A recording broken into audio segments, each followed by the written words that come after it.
تقریبا شهیدان د 200 شاوخوا کې دي چې ډېر کم راوتلي دي او نور پسې عملیات لګیا دي، مجاهدین پسې ستړي دي، عام ولسونه هم پسې راوتلي دي. نو مسلمانانو ته ډېر غټ هغه رسېدلی ده، زیان رسېدلی ده. تاسې مولوي صاحب ویلي چې دا 200 کسان چې تاسې د وژل شوو شمېر یادوئ، دا یوازې په مرکزي بغلان او د بغلان شاوخوا ولسوالۍ کې دي. دا صرف د برګې په ولسوالۍ کې دي، فلول په کلي کې او د شارشار په کلي کې، دا صرف په دغه ځای کې دي. او دا داسې امکان شته چې دغه اعمار لوړ شي.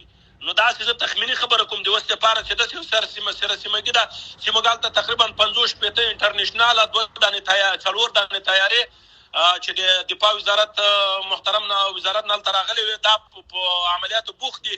تر اوسه پورې موږ سر و سامان نه ده معلوم کړی. یعنې زه تخمیني وایم چې 200 تر 300 پورې مړي، یعنې ممکن د هغه هم شي، لوړ هم شي.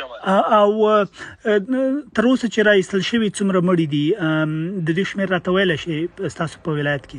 یاره د دې شمېر هم د دې شمېر هم ځکه چې داسې دا سیل په څو لارو تللی ده.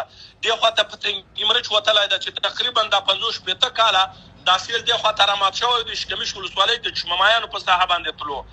نو د اوس دپاره چې دا په څو لارو داسې په تنګي مرچ وتلی ده، داسې په شکمیش باندې راغلی ده. او په دا شکمیش چې څومره مړي راوړي دي ډېر کم دا د چشممایانو په ساحه کې راوتلي دي. نور ټول دې خوا ته ځنګل ورته وایي، د بندیکشات سره دغه خوا ته یې مړي راوړي دي، دغه اندازه تر اوسه نه لګېږي. یعنې داسې شوي دي چې په 4-5 کورو کې یو کور داسې وړی ده چې داسې یو مخ یې ټول د بسته فامیل سره وړی ده. نو تر اوسه داسې دقیق معلومات نه کېږي چې اوس څومره رایستل شوي دي ټول، ځکه په تنګي مرچ کې هم رایستل شوي دي، دلته د تنګي مرچ په خوله کې هم رایستل شوي دي، په دلته په چشممایانو کې هم یو اندازه رایستل شوي دي، کته په قنداري زمندان ورته وایي هلته دې خوا ته کټکورخ کې یو تعداد رایستل شوي دي، خو داسې دقیق اعمار یې نه ده معلوم. دا ځینې خلک چې ځینې تصویرونه راستوي وایي چې په لږ تر لږه د بغلان مرکزي روغتون ته تقریبا تر 80 یا 100 پورې مړي راویستل شوي دي چې ښځو او ماشومانو پکې دي. یعنې څومره دي دقیق؟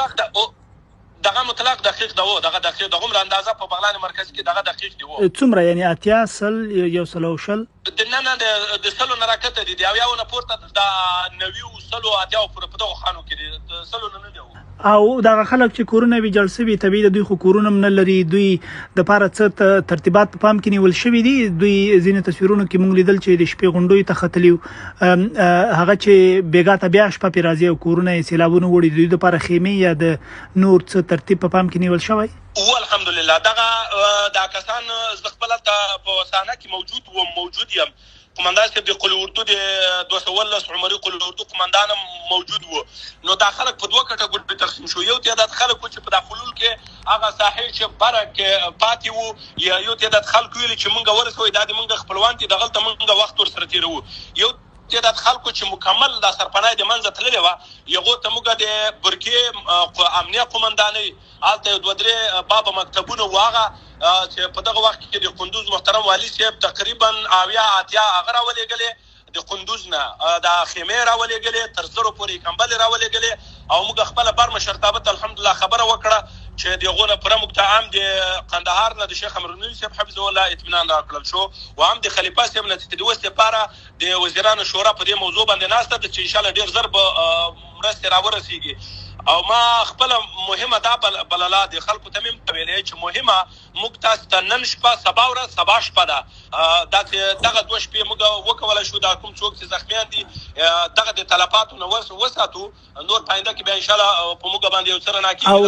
او بخې مولوي صاحب چې پوهېږم تاسو به هم بوخت یاستئ، ټپیان هملته ځایي روغتونونو ته وړئ، شاوخوا ولایتونو ته کابل ته مو انتقال کړي په لنډو کې؟ نه مکمل مو په تیارو کې انتقال کړو.